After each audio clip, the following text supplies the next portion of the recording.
जंतर मंतर पर हुए प्रोटेस्ट के बाद धर्मेंद्र प्रधान का इस्तीफा हुआ, ये हम सब जानते हैं। और सीबीआई ने जब नीट पेपर लीक में हुए धांधली की, पेपर लीक कैसे हुआ इसकी जांच करना शुरू किया है, तो सीबीआई को ऐसे ऐसे सबूत मिले हैं जिसे जानकर आप दंग रह जाएंगे। सीबीआई ने कहा कि नीट पेपर लीक की साजिश आज से नहीं महीनों पहले से हुई थी।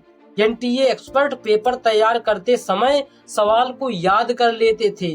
नीट यूजी 2026 पेपर लीक की साजिश परीक्षा से कई महीने पहले ही रची गई थी।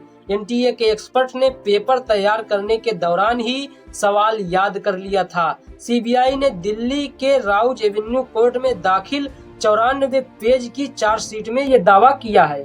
चार्जशीट 28 जुलाई को दाखिल की गई थी। इसके मुताबिक एक्सपर्ट एनटीए ऑफिस से होटल लौटते समय याद किए गए सवाल पर्चियों पर लिखते थे। इसके बाद उन्हें बिचौलियों और कोचिंग नेटवर्क के जरिए उस पेपर को बिचौलियों और कोचिंग नेटवर्क के जरिए दूर दूर तक पहुंचाया जाता था। सोचो, इसमें कोचिंग सेंटर का भी हाथ था। एनटीए की टॉप अथॉरिटी ने 2 महीने पहले ही एक्सक्लूसिव बातचीत में कहा था कि सालों से जो लोग हमारे साथ काम कर रहे थे उन्होंने ही पेपर लीक किया है।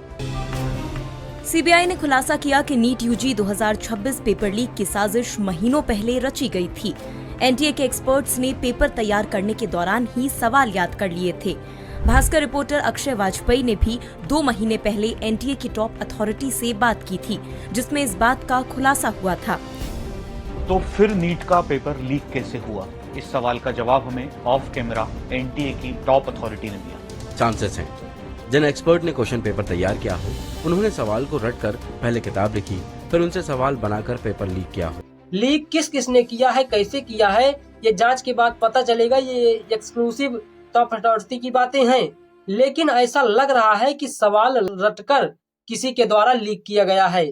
और ये आपको जो फोटो दिख रहे हैं इसमें एनटीए के 3 एक्सपर्ट हैं जिन पर नीट पेपर लीक का आरोप लगा है। सीबीआई ने इस मामले में 13 आरोपियों के खिलाफ चार्जशीट भी दाखिल की है। इनमें एनटीए के 3 एक्सपर्ट भी शामिल हैं जो आपको दिख रहा है।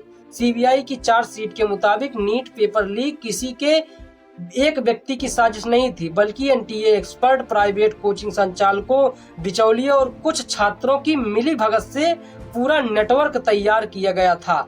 एजेंसी के अनुसार परीक्षा से कई महीने पहले ही कोचिंग संचालकों और बिचौलियों ने एनटीए के 3 एक्सपर्ट थे, इन्हीं के द्वारा इन्होंने संपर्क साधा और इसी के द्वारा पेपर लीक हुआ। इनके बीच लगातार मुलाकात हुई, पैसों का लेन देन हुआ, जिसके जरिए पेपर लीक की पूरी साजिश रची गई। एनटीए एक्सपर्ट का रोल ये रहा कि इन्होंने सवाल रटा, पर्चियां बनाई, एनसीईआरटी बुक में मार्किंग की। एक्सपर्ट मनीषा गुरुनाथ मांधरे, पीबी कुलकर्णी और मनीषा संजय हवलदार एनटीए ऑफिस में पेपर तैयार करने के दौरान सवाल याद करते थे, फिर होटल लौटकर सवाल पर्चियों पर लिखते थे। एनसीईआरटी की किताबों में संबंधित चैप्टर और पैराग्राफ मार्क किए जाते थे ताकि लीक सवालों को व्यवस्थित तरीके से भेजा जा सके। सीबीआई चार्जशीट के मुताबिक एनटीए की सुरक्षा व्यवस्था में इतनी बड़ी बड़ी चूक थी जिसे सुनकर आप भी दंग रह जाएंगे। पहली चूक ये थी कि एनटीए के सीक्रेट सेक्शन में आने जाने वाले एक्सपर्ट की कोई तलाशी नहीं होती थी। दूसरी चूक ये थी कि वहां लगे सीसीटीवी का रिकॉर्डिंग का बैकअप सिर्फ 20 से 25 दिन तक ही रहता था। तीसरी चूक ये थी कि एक्सपर्ट को रफ वर्क के लिए सादे कागज दिए जाते थे और इन्हीं सादे कागजों का इस्तेमाल करके पीबी कुलकर्णी ने 135 केमिस्ट्री के सवाल लिखे और उन्हें बाहर ले गया।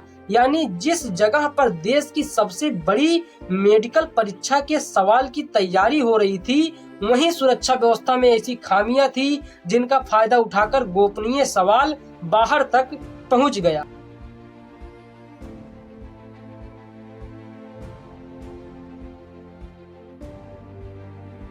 और फिर जब जंतर मंतर पर बच्चे बैठकर सवाल पूछ रहे थे कि नीट पेपर लीक में धांधली हुई है साहब, तो उन्हें देशद्रोही साबित कर दिया गया। सोचिए आप, असली देशद्रोही तो ये लोग हैं जो एनटीए जैसी कंपनी, इतनी बड़ी बड़ी कंपनी गलती कर कर बैठा है। कॉकरोच जनता पार्टी यानी कि सीजेपी ने नेशनल टेस्टिंग एजेंसी एनटीए को भंग करने और एक राष्ट्रीय तकनीकी परीक्षण आयोग में बदलने की मांग की है। कानपुर लखनऊ ग्रीनफील्ड एक्सप्रेस के धंसने के बाद सवाल उठना तो साफ लाजमी है। सवाल सिर्फ सड़क के धंसने का नहीं है, सवाल उस निर्माण की गुणवत्ता का भी है जिस पर अरबों करोड़ों रुपए खर्च किए गए, लेकिन आज हालत ऐसी हो गई है। लेकिन निर्माण कंपनियां, इसको बनाने वाली कंपनियां PNC इंफ्राटेक ने फिलहाल किसी तकनीकी खामी को स्वीकार ही नहीं किया।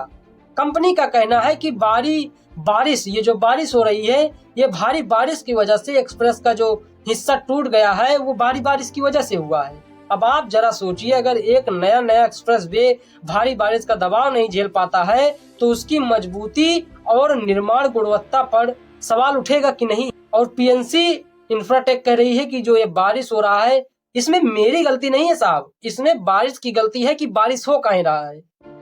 मतलब अब बारिश न हो, आप अपनी गलती नहीं मानेंगे, बस बारिश नहीं होना चाहिए। आखिर इतनी बड़ी लागत से तैयार किए गए इस एक्सप्रेस वे के निर्माण में किन मानकों का पालन किया गया था वो भी बता दीजिए। क्या बारिश के संभावित प्रभावों का सही आकलन किया गया था? कंपनी कह रही है कि बारिश इसकी वजह है और मरम्मत का खर्च तो हम उठा लेंगे, लेकिन हम ये नहीं बताएंगे कि ये हुआ क्यों। लेकिन जनता का सवाल सीधा है, सड़क आखिर धंस क्यों गई?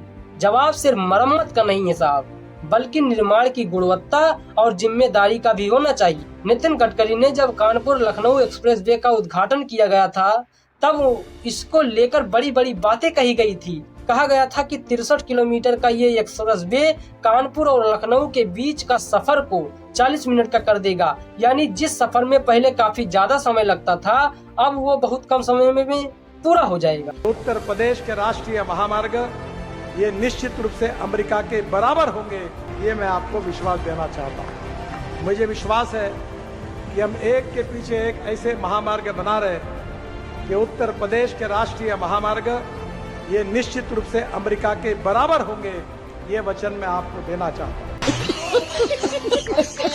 6 लेन का ये एक्सप्रेस वे है और इसमें आधुनिक ट्रैफिक मैनेजमेंट सिस्टम जैसी सुविधाओं का उपयोग किया गया था, ये बताया गया है।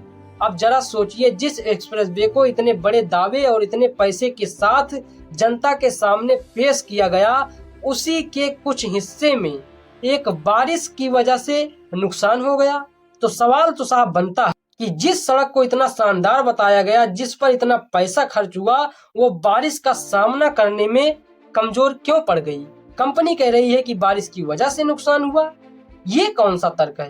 क्योंकि मामला सिर्फ साहब सड़क का नहीं है, मामला उस पैसे का है जो जनता से लिया गया है और उस भरोसे का है जिसके नाम पर ये पूरा प्रोजेक्ट बनाया गया था, जिसके नाम पर वोट लिया गया था। गुजरात के मोरबी का नाम सुनते ही सबसे पहले लोगों को वो पुल हादसा याद आता है जो गुजरात के मोरबी में हुआ था। लेकिन अब मोरबी एक बार फिर से चर्चा में है। इस बार वजह कोई पुल नहीं बल्कि एक कुआं है जिसके पानी में लगातार अजीब तरह की हलचल हो रही है। गुजरात के मोरबी जिले में एक ऐसा मामला सामने आया है जिसे देखकर वहां के लोग भी हैरान हैं। मोरबी के बीर पालड़ा गांव में एक कुएं में पानी पिछले कई दिनों से लगातार हलचल हो रही है। पानी की सतह पर ऐसे लहरें उठ रही हैं जैसे कुएं के अंदर से पानी को कोई हिला रहा हो। बताया जा रहा है कि ये कुआं करीब 18 फीट गहरा है और इसमें लगभग 3 महीने पहले ही बनाया गया था। जब गांव के लोगों ने पहली बार पानी को इस तरह हिलते हुए देखा तो धीरे धीरे ये बात पूरे गांव में फैल गई और लोग कुएं को देखने के लिए वहां पहुंचने लगे। कुछ लोगों ने तो ये भी देखा कि पानी ऊपर की तरफ उठकर बाहर आने जैसा लग रहा था। इसके बाद लोगों के मन में सवाल उठने लगे कि आखिर बिना किसी साफ वजह से कुएं का पानी लगातार हिल क्यों रहा। कुछ लोगों ने इसे जमीन के अंदर होने वाली हलचल और भूकंप से जोड़कर देखना शुरू कर दिया, लेकिन उस समय ऐसा कोई बड़ा भूकंप भी नहीं आया। अब इस पूरे मामले को समझने के लिए जानकार लोग जांच कर रहे हैं। जानकारों का कहना है कि इसके पीछे जमीन के नीचे पानी का दबाव बदलना, बारिश के बाद जमीन के अंदर ज्यादा पानी जाना या फिर नीचे फंसी हवा का बाहर निकलना जैसी वजह हो सकती है। आसान भाषा में समझे तो जमीन के नीचे पानी और हवा के दबाव में बदलाव होने पर उसका असर कुएं के पानी पर भी पड़ सकता है और पानी में इस तरह की लहरें बन सकती हैं। लेकिन अभी ये साफ नहीं है कि इस कुएं में पानी आखिर किस वजह से इतनी देर तक हिल रहा था। क्या इसमें कोई दिव्य शक्ति थी? इसलिए इसे देखकर सीधे ये कहना कि कोई बड़ा भूकंप आने वाला है, ये सही नहीं होगा। फिलहाल मोरबी का ये कुआं लोगों के बीच चर्चा का विषय बना हुआ है और इसकी असली वजह जानने की कोशिश की जा रही है।